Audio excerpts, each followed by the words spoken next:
¿Cómo estamos? Bien, bendecidos y en victoria. Así es como nos maneja el Señor siempre, en completa victoria cuando estamos con Él y haciendo las cosas que a Él le agradan. Fíjense que profe, no me mueva ese texto. Solo quiero tocar el 18 y el 19. Y lo quiero tocar en el Señor porque me lo puso ahorita que estaba por allá. Porque mucha gente dice o cree de las muchas, no sé si llamarlo, de las muchas religiones, que el Señor entonces fundó la iglesia sobre Pedro. Y quiero que entendamos que quien la fundó es el Señor Jesucristo por Él y para Él, porque a Él se le fueron dado todas las cosas. Pero lo quiero recalcar. Miren lo que nos dice. Miren bien lo que dice. Y yo también te digo, dice, que tú eres Pedro, y sobre esta roca edificaré mi iglesia. No le dices, Pedro, sobre ti lo voy a hacer, sino, miren, le dice a él, y yo también te digo que tú eres Pedro, oiga bien, y sobre esta roca edificaré mi iglesia. Él habla de él, y quiero que lo entendamos aquí. Las puertas del Hades, dice, no prevalecerán contra él. O sea, ¿contra quién? Contra el Señor Jesucristo. Y ahora quiero que entendamos la diferencia en el que sigue, miren, para que entendamos cuando Él le habla que es algo que le va a dar a Él. Y aquí le dice, y a ti, hablándole a Él, y a ti te daré, dice, las llaves del reino de los cielos, y todo lo que atases en la tierra, dice, será atado, dice, en los cielos, y lo que desatares en la tierra será desatado en los cielos. Entonces la gente ha quedado muchos de que a Pedro se le fue dado eso. No, a Pedro lo que le dio fue esto último. Y a ti te daré. Entonces quiero que miremos eso. Pero vamos a ir. Fíjense que vamos a leer un 2 de Corintios 4:1. Pero me gustaría leer el 3 primero, ahí mismo en 2 de Corintios 3:14, y luego lo vamos a hacer continuo. Quiero que entendamos que lo hemos leído, pero lo hemos leído primero del 3:1 a llegar al 18, pero ahorita solo quiero leer en el Señor desde el 3:14 y luego 4:1 en adelante. ¿Lo tenemos? 3:14, ¿sí?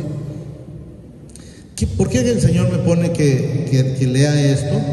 En el Sifón me permitió leerlo, pero del 4:7 en adelante, pero aquí Él me permite leerlo desde el 14, porque quiero que entendamos que aún todavía hay quienes siguen con esa venda, y están con esa venda simple y sencillamente porque no han querido creer en el Señor Jesucristo, y eso es lo que nos manifiesta la palabra. Miren. Pero el entendimiento de ellos se embotó, porque hasta el día de hoy, dice, cuando leen el antiguo pacto, les queda el mismo velo no descubierto, el cual por Cristo es quitado. ¿Por qué les queda el mismo velo puesto y no descubierto? Porque no han querido llegar a Jesús. Porque el único que enteramente le va a quitar esa venda se llama Jesucristo, y lo va a manifestarlo más para abajo. 15 es quitado, 15 dice. Y aún hasta el día de hoy, cuando se lee a Moisés, el velo está puesto sobre el corazón de ellos. ¿Por qué? Porque no quieren salir de ese Viejo Testamento y entrar al nuevo, que es con Jesús en nuestras vidas. Porque a Él se le fue dado todo. Él fue el que fue a la cruz por usted y por mí. Él es el único que pudo cumplirlo todo, porque antes de Él nadie pudo cumplir la ley. Repito, y aún hasta el día de hoy, dice, cuando se lee a Moisés, el velo está puesto sobre el corazón de ellos. 16. Y aquí nos dice por qué. Miren, pero cuando se conviertan, miren, al Señor, cuando habla aquí, habla del Señor Jesucristo, pero cuando se conviertan al Señor, miren, el velo se quitará. ¿Qué nos enseña? Que mientras usted no se convierta, mientras usted no se arrepienta, mientras usted no reciba en su vida, en su corazón, al Señor de Jesucristo, ese velo va a permanecer. No va a haber, por mucho que le pueda decir alguien, usted siempre va a salir a la defensiva creyendo que lo entiende todo. ¿Estamos entendiendo? Miren. Pero cuando se conviertan al Señor, el velo se quitará. Porque el Señor es el Espíritu, y donde está el Espíritu del Señor, ahí hay libertad. ¿Qué nos enseña? Que cuando alguien se queda en la parte de atrás con Moisés, no puede tener esa libertad, porque el único que le da la libertad es el Señor Jesucristo, a través de su Santo Espíritu y del Padre. Y lo bonito es que cuando hay libertad, usted puede llorar, usted puede cantar, usted puede hacer de todo, porque tiene libertad en el Espíritu. Yo, si me dijeran cómo hizo, hermano, para llegar al frente, solo el Señor en mi vida. Porque yo, generalmente a la persona le da pena, o cualquier cosa está pensando lo que puede, pero yo no me pongo a pensar en nada, porque como lo que hago lo hago para Él, entonces no me preocupo. ¿Pero por qué? Porque hay libertad. ¿Estamos viendo? Porque el Señor dice, es el Espíritu, y donde está el Espíritu del Señor, ahí hay libertad. Por tanto, nosotros todos mirando a cara descubierta como en un espejo la gloria del Señor, somos, miren, transformados de gloria en gloria en la misma imagen, como por el Espíritu del Señor. Hoy sí vamos a pasarlos al 4.1. Está en el 7, pero quiero leerlo para que podamos entenderlo un poquito mejor, ¿verdad? Esperen el Señor. Ahí mismo donde estábamos. 4.1.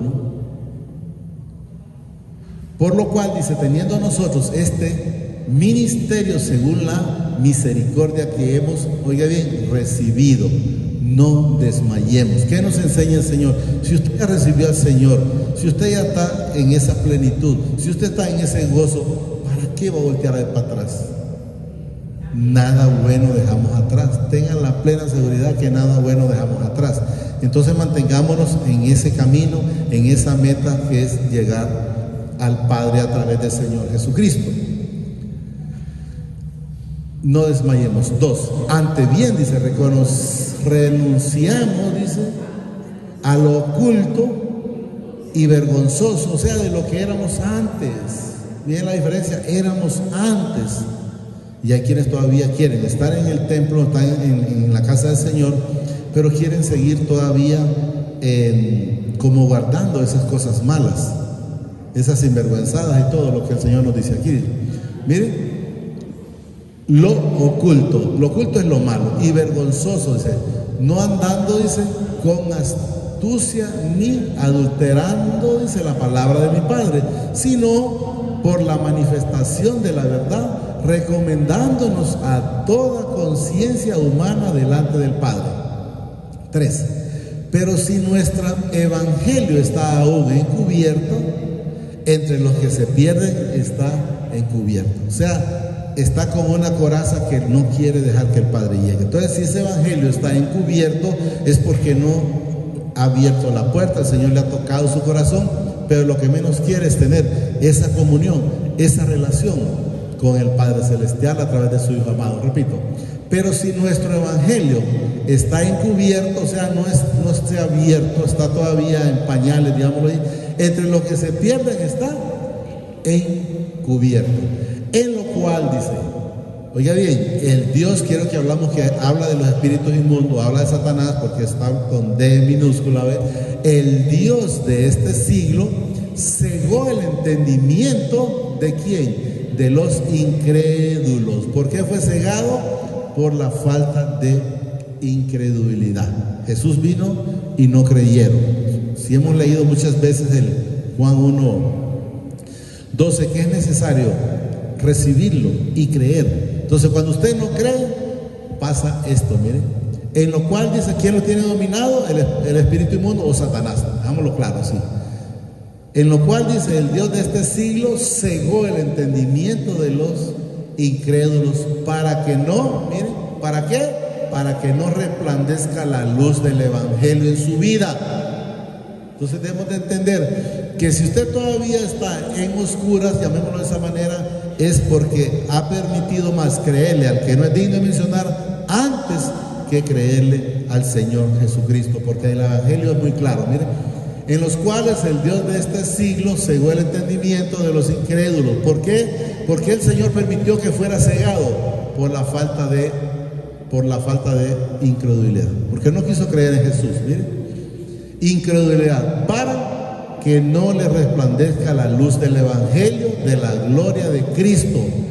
¿Por qué? Porque le ha creído la mentira a Satanás. Satanás vino a hurtar, a robar, a matar, a destruir. Él no es feliz cuando hay un hogar feliz. Él no es feliz cuando usted rompe esas ataduras y dice, no, es que yo voy a ir a recibir la palabra, yo voy a ir a encontrarme con el Señor. Él está buscando el pleito para que usted no venga, pero debemos de entender que lo importante en nosotros es esa disposición para vencer y venir, porque nosotros solo tenemos que recibir, porque Satanás ya fue vencido en la cruz. No le demos cabida al que no es digno de mencionar, para que no le resplandezca la luz del Evangelio de la gloria de Cristo, el cual es la imagen del Padre. Entonces debemos de entender que cuando el que no es digno de mencionar lo tiene atado a decir, pero es que la novela está bonita, o es que si hoy voy y vino mi hermano, o vino mi hermana, o vino mi primo, o vino mi mamá, pues vea la manera de que se la traiga, y si no la puede traer, pues véngase usted, porque esas son ataduras. Yo lo he mencionado muchas veces. Yo tenía una lucha cuando tenía en el trabajo, porque cada vez que me tocaba ir a un evento, me salía viajes. Y yo preguntaba, porque no me inquietaba aquello en mi vida. Incluso yo recuerdo que se lo pregunté a mi suegra, ¿se recuerda? Yo le decía, suegra, ¿por qué será? Le digo yo que cuando me toca ir a lo del Señor me salen viajes. Entonces ella, pues en la parte humana o natural, le diría yo, dijo ella, no, es que el Señor los quiere bendecir. Yo me quedé así, pero dije, no, es que no puede ser. Yo sentía algo que me inquietaba, que me daba cuenta que no era lo correcto.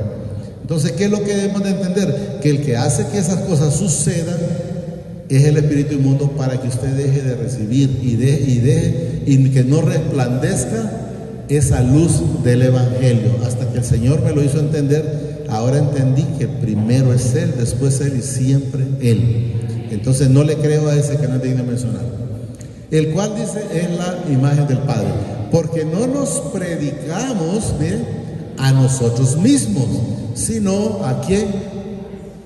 A Jesucristo, como Señor, y a nosotros dice, como vuestro siervo por amor de Jesús. Debemos de saber que el Evangelio que debe de haber en cada uno de nosotros, en todo momento y en todo lugar, es llevar a que la gente pueda recibir al Señor Jesucristo, porque de eso se trata. Si usted recibe al Señor Jesucristo, tenga la plena seguridad que tiene el acceso al Padre sin ningún problema. Pero nadie puede ir al Padre si no le es dado a través del Señor Jesucristo. Dice el Padre a través de su palabra que el que quiera pasar sin acceder a Jesús le va a llamar ladrones y salteadores. Entonces es necesario pasar por el Señor Jesucristo. Repito, porque no nos predicamos, dice, a nosotros mismos, sino a Jesucristo como Señor, y a nosotros como vuestros siervos por amor de Jesús. Porque mi Padre que mandó, dice, de las tinieblas que resplandeciera la luz. ¿Cuándo Él mandó de las tinieblas? Cuando yo estaba allá en ese negocio y me sacó. Entonces empieza a resplandecer la luz de Jesús en mi vida, así mismo en cada uno de nosotros, cuando el Señor nos ha sacado de ese hoyo en el que estábamos antes. Estábamos en la oscuridad y Él hizo que, miren, de las tinieblas resplandece la luz. Es que dice, resplandeció, dice, en nuestro ¿qué? Entonces habla de usted y habla de mí. ¿Estamos entendiendo? Porque habla de nuestro, resplandeció, dice, en nuestro corazón, para iluminación del conocimiento de la gloria del Padre en la faz de Jesucristo. Entonces, de la manera que nosotros vamos a resplandecer es a través de Jesús. Ahí es donde tiene que irse viendo la luz en nuestras vidas. Ahora quiero que vayamos viendo y vayamos entendiendo que era el 7 que les manifestaba, miren. Pero tenemos este tesoro, miren, en vasos de barro. ¿Quiénes son esos? Somos nosotros. Ese tesoro está aquí. ¿A través de qué? Del Espíritu Santo. Jesús dijo, no los dejaré huérfanos, vendremos, dice, mi Padre y yo a morar a través del Espíritu Santo. Si usted recibió a Jesús, recibe el Espíritu Santo y Él mora en cada uno de nosotros. ¿Estamos claros? Miren.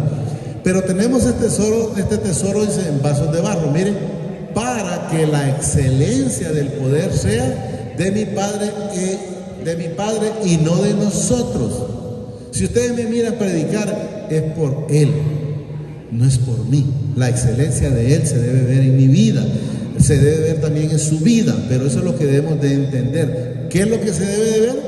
La excelencia, miren, del poder sea de mi Padre y no de nosotros, que se salga ese yo que nosotros antes decíamos que porque yo hacía aquí, cuando yo hacía allá. Si ustedes han leído Job, está del 32 en adelante, por ahí donde dice Job, los cojos, yo era pies para el cojo, yo era ojos para el ciego, yo era manos para el manco. O sea, él salía el yo de él en su vida, aunque podemos ver cuando leemos, dice un hombre justo, temeroso y todo, pero tenía las mismas cosas que teníamos nosotros. ¿Estamos claros? No de nosotros, dice, que estamos, oiga bien, atribulados en todo, mas no angustiados, en apuros, mas no desesperados. ¿Qué quiero que entendamos? Puede haber cualquier situación, pero no vamos a estar angustiados, porque si Jesús está en mi vida, ¿y por qué me puedo preocupar? Y Él no lo va a resolver todo. Pues si Él me dijo que entregara mis cargas y que agarrara su yugo, que era manso y ligera su carga. Entonces, si yo le entrego mis cargas, ¿y por qué me voy a seguir preocupando por lo que ya entregué? ¿Por qué voy a seguir preocupándome por lo que ya me dejé atrás? Que el negocio no seguí como está. No, pero eso que quede atrás. El negocio mío ahora es estar con el Señor. Entonces debemos de entender que no tengo, podrá haber, qué sé yo, un gran terremoto. ¿Y por qué me voy a preocupar? Me preocuparía si no estuviera Él en mi vida. Pero si Él está en mi vida, no me dice que yo tengo que estar preocupado. Entonces debemos de entender esa situación. Angustiado, dice, en apuros, mas no. Tenemos que tener esa tranquilidad. Jesús en ningún momento estuvo, apurémonos, escondámonos porque vienen y me van a matar. No, Él ya sabía para lo que venía. Hoy casualmente hablaba con el albañil y le digo yo, me dice, pero ¿de qué murió? Es que de qué murió una persona no es porque el Señor de una u otra manera nos va a llevar. Aquí o se va por una cosa, se va por otra, pero que nos tenemos que ir, nos tenemos que ir. Pero tenemos que vivir una vida tranquila, tenemos que tener una vida en paz. Miren, mas no desesperados, miren, perseguidos, mas no desamparados. ¿Por qué? Porque Él está en nuestra vida. Cuando Saulo perseguía a la iglesia, Jesús no mandó ángeles. El mismo Jesús fue a encontrarlo y le dice, Saulo, Saulo. Él no le dice, ¿por qué persigues a los cristianos? No, le dice, ¿por qué me persigues? Y ahí dice duras cosas, el aguijón y todo. Entonces debemos de entender que el mismo Jesús sale al encuentro. ¿Ven? Perseguidos, mas no desesperados, dice. Derribados, pero no destruidos. Debemos de saber que el que es derribado de parte del Señor, nadie lo puede levantar, solo Él. Y al que Él levanta, nadie lo puede derrotar. Lo puede tumbar nuevamente, pues, solo Él. Entonces, ¿cuál es la solución? Estar con Él a través de su Hijo amado. Y luego nos dice el 10, llevando, dice, en el cuerpo, miren, siempre por todas partes las muertes de Jesús, para que también la vida de Jesús, miren, se manifieste en nuestro cuerpo. En nuestro cuerpo yo les diría un par de cosas. ¿Qué? Que se mire lo bueno, que no se mire ese egoísmo que teníamos antes, que no se mire esa hipocresía que teníamos antes, que no se mire esa envidia. O sea, pero no que no se mire porque usted la tenga escondida, no, échela afuera. Ya no maneje eso en su vida, no maneje su corazón. Esa hipocresía, estar viendo al vecino por allá, que esté como quiera estar, yo estoy con el Señor y punto. Entonces nosotros debemos de vivir esa vida, pero para el Señor y con el Señor. Y eso es lo que debemos de estar entendiendo. Miren, entonces ¿qué? Se tiene que, la vida de Jesús se manifieste en nuestro cuerpo, o sea, se manifieste en nuestra vida. Ese arrancón que teníamos antes de enojo o ese arrancón de ira, Jesús se lo llevó. Cuando mi doña se me enojaba, le digo, no, pues perdóneme. Y así debe ser con todo el mundo. Que lo incomodé. discúlpame. Yo cuando alguien de repente le pasé y me pita enojado, no, discúlpame, le digo yo, de repente no me fijé, por decir algo, siempre tengo el cuidado del Señor. Pero hay gente, porque alguien me sale enojado, yo no le voy a seguir diciendo otra cosa mayor. No, en lo absoluto. Hay que tener todo si nosotros vamos teniendo ese amor, esa paz, esa humildad, esa tolerancia, significa que Jesús está llenando nuestras vidas. Pero si usted sigue todavía como alguien llegue a su casa y diga el hijo o la hija, o la esposa o el esposo, de acuerdo a quién vaya, y diga, ahí viene Jesús Caroso, vamos por allá. No, hombre, y entonces debemos de ser luz, vamos claro. Se manifiesta, dice, en nuestro cuerpo, en nuestra vida, porque nosotros que vivimos siempre estamos entregados a muerte. ¿Por causa de quién? De el Señor Jesucristo. Muerte espiritual. O sea, ¿por qué? Porque el enemigo busca, pero tenemos que saber algo. A más llenura de esta bendita palabra, más alejamiento del que no es digno mencionar. Entre más llenura, más cobertura, más presencia de Jesús en su vida, no hay forma de que llegue. No hay forma. ¿Qué sucede? Viene la oscuridad, pero está la luz. ¿De qué le sirve? De nada, porque siempre la luz resplandece en la oscuridad. Porque nosotros que vivimos, dice, siempre estamos, dice, entregados a muerte por causa de Jesús, para que también la vida de Jesús, ¿qué? Se manifieste en nuestra carne mortal. Entonces, ¿qué? Haciendo las cosas buenas. Entonces, si nosotros enteramente está viviendo Jesús en nuestra vida, debe de ser cosas buenas en nuestra vida. Porque aquí está claro, miren,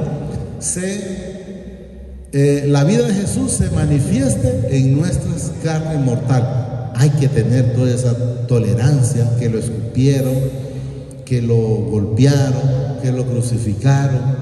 Entonces no lo hagamos por nosotros mismos, hagámoslo por Él.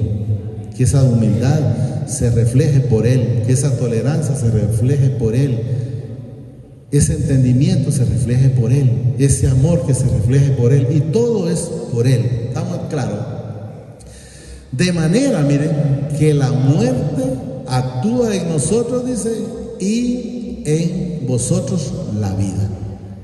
¿Qué nos dio Jesús? La vida eterna. Y eso es lo que debemos de saber, que eso es lo que tenemos que estar manifestando, esa vida eterna, esa plenitud de Jesús en nuestra vida, que nunca decaiga para atrás ni para agarrar impulso, siempre para el frente, siempre para adelante. 13. Pero teniendo, dice, el espíritu, pero teniendo el mismo espíritu, de fe, conforme a lo que está escrito, creed, dice, por lo cual hablé, nosotros también creemos, por lo cual también hablamos. ¿Qué nos enseña? Que nosotros debemos de estar siempre hablando del Padre, hablando de Jesús, hablando del Espíritu Santo. ¿Qué vino Jesús? Vino a hablar también, lo cual dice, hablé. ¿Qué vino a hablar Jesús? Vino a hablar del Padre. Si miramos y luego rezamos ahí un Juan 17, 18, creo que está ese ahí, donde quiero que entendamos que Jesús nos manda a todos. Unos vamos a estar en un púlpito, pues otros lo irán a hacer con su familia, donde en cualquier lugar que estén, y lo van a hacer, ir a hablar, ir a llevar ese bendito evangelio, para que todos podamos llegar, aunque sabemos que hay unos que se van a quedar, porque Judas, ni el mismo Jesús le hizo siquiera decirle, arrepentite, Judas. Sabía que hay quienes no. 17, 18. 17 y 18. Hay quienes no van a pasar. Miren, como tú me enviaste al mundo, así yo los he enviado a ellos al mundo. ¿A qué? Volvamos donde estábamos. A hablar de esta bendita palabra, a predicar, a llevar esa verdad, a llevar esa luz, para que podamos andar con Cristo Jesús en nuestras vidas, y no como andábamos antes, haciendo solo lo malo. Cuando llegábamos a un lado y estaba alguien hablando alguna cosa que no edifica, ahí estábamos con el oído. Pero estando con Jesús, o empezamos a hablar de Jesús, y si no pasa nada, pues nos vamos, nos retiramos, no nos quedamos, ¿va? No como necios. Lo cual, dice, hablé, nosotros también creemos, dice, por lo cual también hablamos de su palabra, sabiendo que el que resucitó al Señor Jesús, a nosotros también nos resucitará, dice, con Jesús, y nos presentará juntamente con vosotros. Entonces debemos de saber que Jesús fue a la cruz, murió, morimos nosotros también con él, pero debemos saber que al tercer día Jesús resucitó y resucitamos también con él, porque todas estas cosas, dicen, padecemos. ¿Por qué? Por amor a vosotros, para que abundando la gracia por medio de muchos, la acción de gracia sobreabunde para la gloria del Padre. Entonces sabemos que el pecado entró por uno, pero por uno vino a salvarlos a todos los que estábamos perdidos, que ahí habla que es toda la humanidad, porque el único que no hizo nada malo se llama Jesucristo. ¿Estamos claros? Y si hay alguna gracia en nosotros es porque Él ha permitido, porque antes no la teníamos. Sabemos también, ¿verdad? Por ejemplo, que la fe no era nuestra, la fe es dada. Cuando Jesús le decía por decir a la mujer de flujo de sangre, le dijo, tu fe te ha salvado, sanado, pero entendamos que ha sido la fe que Él nos ha ido poniendo, porque si esa fe hubiese estado en ella antes, no hubiera ido a gastar todo lo que gastó, sino que de una vez hubiese ido a Jesús. Pero cuando Él miró a Jesús, se dio cuenta enteramente que Jesús era el médico por excelencia. Entonces el Señor le puso esa fe y dijo, siquiera que toque el manto, el borde de su manto, soy sano. Entonces esa fe automáticamente la libertó de esa enfermedad. 16, por tanto dice, no desmayemos antes, aunque nuestro hombre exterior se va, dice, desgastando, el interior no obstante se renueva de día en día. ¿Qué significa? Que yo me voy a ir gastando, pero lo importante es que Jesús vaya creciendo en mí. Eso es lo que debemos de ver. Por eso no nos quedemos como la vez pasada, no me acuerdo en qué día de esto leíamos, donde que no nos estemos con leche, sino que ya con alimento sólido. Si nosotros estamos con alimento sólido, vamos a ir nosotros menguando, pero Jesús va a ir creciendo en nuestras vidas. ¿Estamos entendiendo? Por tanto, no desmayemos, dice, antes que nuestro hombre exterior se va desgastando, el interior obstante se renueva día en día. Porque esta leve tribulación momentánea produce, dice, en nosotros uno cada vez más excelente y eterno peso de gloria. Lo que nosotros pasamos atrás, por decir el momento cuando uno llega a los pies de Jesús, me imagino que los que han llegado, el Señor me pasó por ahí, un momento que estuve llorando y diciendo por qué aquí, por qué allá, y luego el Señor me ha ido entendiendo, y después de estar en aquel tiempo llorando, pues hoy paso en gozo con Él, paso en paz con Él, paso en amor con Él, paso más dándole gracias que estarle, bueno, ya ni le digo por decir alguna cosa, digo yo, porque sé que todas las cosas que Él permite vienen a bien, pero entendamos, vienen a bien. Pero si nosotros estamos con Él, Él no nos va a dejar que nos avergüence nada. Y eso es lo más importante, porque una cosa es que salí de allá y estar después, vuelvo allá, ¿y qué hago con volver allá? Entonces no tenemos que estar pisoteando esa gracia, esa salvación que el Señor nos ha dado. Con esto cerramos. No mirando nosotros las cosas que se ven, sino las que no se ven. Pues las cosas que se ven son temporales, pero las que no se ven son eternas. La vida que Jesús nos ha dado es una vida eterna. El perdón que Jesús nos dio es un perdón eterno. El amor que Jesús nos dio es un amor eterno, es un amor incondicional. Salud. Pero debemos de entender y estar en esa plenitud con Él. Repito, no mirando, dice, nosotros las cosas que se ven. O sea, me voy a poner a ver lo que había atrás. No, ¿y para qué? ¿Para qué? Nosotros tenemos que estar viendo a Jesús en nuestra vida, sino las que no se ven. Pues las cosas que se ven son temporales. ¿Qué significa? Que se acaba. La niñez se acabó, la juventud se acabó, el cuerpo bonito se acabó, y vaya sumándole cuántas cosas se han acabado. El montón de dientes que teníamos se acabaron o se van acabando. Entonces mejor estemos con Él, que la casa la miramos bonita el día que la pintamos, pero después ya va deteriorándose. ¿Qué nos enseña? Que todo se acaba. Entonces debemos de estar mejor, como le dijo Jesús a Marta: Marta, Marta, afanada y turbada, mas María ha escogido la mejor parte. ¿Cuál es la mejor parte? Estar a los pies de Jesús. Es esa vida eterna en cada uno de nosotros. No mirando las cosas que se ven, sino las que no se ven, pues las cosas que se ven son temporales, tienen tiempo, pero las que no se ven son eternas. Entonces debemos de estar nosotros como en esa eternidad con Él. Solo digámosle ahí: amadísimo Padre, te damos gracias por esta palabra que nos has dado esta preciosa noche. Te pido a través de tu Hijo amado, el Señor Jesucristo, que permitas que la atesore en mi vida y en mi corazón, pero que sobre todo me permita ser hacedor de esta palabra. Gracias, Padre. Gracias, Señor Jesucristo. Y gracias, Espíritu Santo. El Señor los bendice hoy, mañana y siempre hasta la eternidad, más de lo que somos bendecidos espiritualmente. Amén y amén.